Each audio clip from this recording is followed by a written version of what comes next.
కూటమి ప్రభుత్వంలో ఉద్యోగులకు జీతాలు, విశ్రాంత ఉద్యోగులకు పెన్షన్లు సకాలంలో లభించడం పట్ల అమరావతి జేఏసీ చైర్మన్ బొప్పరాజు వెంకటేశ్వర్లు హర్షం వ్యక్తం చేశారు. అయితే తమకు రావాల్సిన 4 డిఏలు బకాయిలు ఉన్నాయని గుర్తు చేశారు. కొన్ని రాష్ట్రాల్లో ఉద్యోగులు ఇటువంటి సమస్యలపై కోర్టుకు వెళ్తున్నారని, అయితే తమకు అలాంటి ఉద్దేశం లేదని చెప్పారు. విశాఖలో జరిగిన మీడియా సమావేశంలో ఆయన మాట్లాడుతూ ప్రభుత్వం నుంచి తమకు లభిస్తున్న ప్రయోజనాలతో పాటు ఎదురవుతున్న కొన్ని ఇబ్బందులను కూడా ప్రస్తావించారు. ఉద్యోగుల ఆరోగ్య పథకం సరిగా అమలు కాకపోవడం బాధాకరమన్నారు. విశ్రాంత ఉద్యోగులు బకాయిలు తక్షణమే చెల్లించాలని కోరారు. స్వయంగా ముఖ్యమంత్రిని కలిస్తే తప్ప తమ సమస్యలు తీరే అవకాశం లేదన్నారు.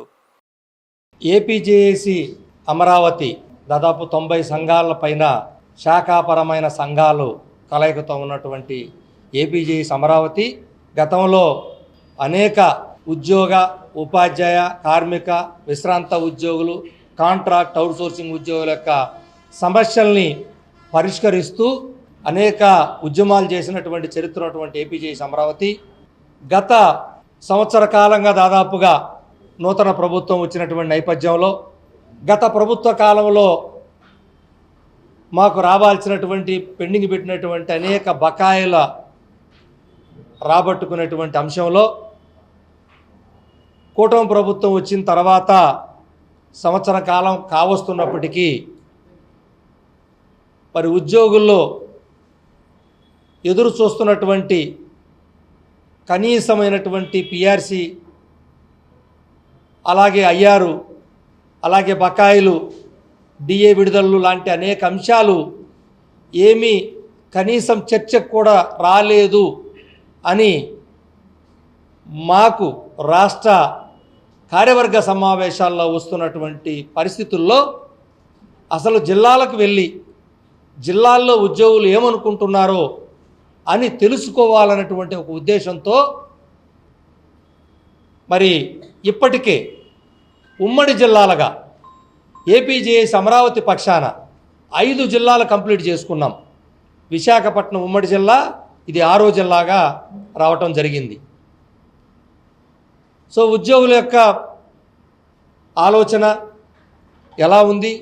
మరి ప్రభుత్వం మనకి గత 5-6 సంవత్సరాలుగా కనీసం 1వ తారీఖు జీతభత్యాలు, పెన్షన్లు రానటువంటి నేపథ్యం నుంచి ఈరోజు 1వ తారీఖు జీతాలు, పెన్షన్లు తీసుకుంటున్నామనేటువంటి అంశాన్ని వాళ్ళ దృష్టికి తీసుకువెళ్ళటం, ఎంతో కొంత గత 2 దఫాలుగా ప్రభుత్వం, కూటమి ప్రభుత్వం నుంచి 5-6 వేల కోట్ల రూపాయలని బకాయిలు మేము దాచుకున్న డబ్బులు కూడా రానటువంటి నేపథ్యంలో వాటి చెల్లించినటువంటి విషయాల్ని వాళ్ళకి చేరవేస్తూ మరి వారు అభిప్రాయాలు ఎలా ఉన్నటువంటి విషయానికి ఈ జిల్లా సమావేశాలు ఏర్పాటు చేసుకుంటూ వెళ్తున్నాం.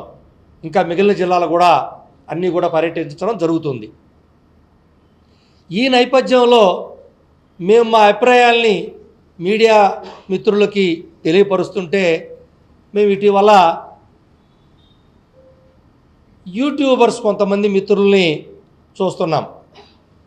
మేము మాట్లాడినటువంటి మాటల్ని మరి వారు తప్పేం లేదు, వారు కూడా ప్రజలకి అన్నీ చేరవేయాలి, అయితే మా బాధలను కూడా మీరు ఆలోచించమని ఆ యూట్యూబ్ మిత్రులను కోరుతా ఉన్నాం.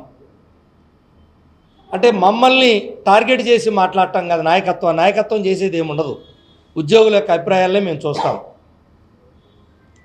మేమేదో దొంగల్లాగా నాయకులంతా ఏదో పదవుల కోసమే పనిచేస్తున్నటువంటి ధోరణితో కాకుండా ఒక్కసారి మీ మిత్రులు లేకపోతే మీ బంధువులు, మీ తోబుట్టువులు చాలామంది ఉద్యోగాల్లో ఉండుంటారు, ఒక్కసారి వాళ్ళని కదిలించండి. నా సలహా అది మీకు యూట్యూబ్ మిత్రులకి మీడియా ద్వారా కదిలిస్తే వాళ్ళ బాధలు వాళ్ళు ఒప్పుకొని ఆ నాయకులు చెప్పే తప్పు అని అంటే తప్పకుండా మేము కూడా ఒప్పుకుంటాం. ఈరోజు ఉద్యోగులకు సంబంధించినటువంటి ఎవరైనా కొన్ని వేల కోట్లు, అసెంబ్లీ సాక్షి గౌరవ ముఖ్యమంత్రి గారే చెప్పారు, 20,000 కోట్ల అప్పు ఉంటే మీరైతే మీకు అప్పు ఉంటే మీరు ఎవరు అడక్కుని ఉంటారా? కోర్టుకు వెళ్ళి వడ్డీతో సహా వసూలు చేస్తారు. కానీ ఈరోజు 6-7 సంవత్సరాలుగా అయ్యా అసలు ఇస్తే చాలంటున్నాం. మాకు అప్పు పడింది ప్రభుత్వం, ఏ ప్రభుత్వమైనా మాకు అనవసరం.